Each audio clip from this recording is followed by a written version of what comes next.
Hello বন্ধুরা, আমি আরেকটা রেসিপি নিয়ে চলে আসলাম। দেখো, এটা হচ্ছে পমফ্রেট মাছ আর কিছুটা মাথা, তো মাছের মাথা। তো এই দুটোকে মিলিয়ে আমি একটা রেসিপি রান্না করব।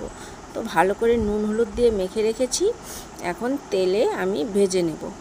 তো দেখো, তেলে আমি ভাজছি,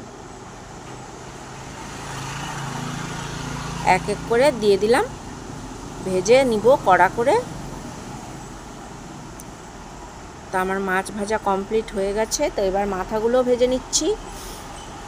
তো দেখো, এবার জিরে ফোড়ন দিয়ে আলু আর বেগুন দিয়ে আমি এটা রান্না করব।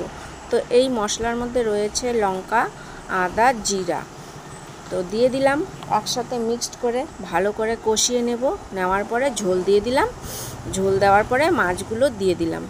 তো হয়ে গেল আমার এই একটা রেসিপি। তোমাদের কার কার ভালো লাগে অবশ্যই লাইক কমেন্ট করবে আর আমার পাশে থাকবে। তো তোমাদেরকে আমার অনেক অনেক ধন্যবাদ ও বুক ভরা ভালোবাসা। ভালো লাগলে অবশ্যই দেখবে। টাটা।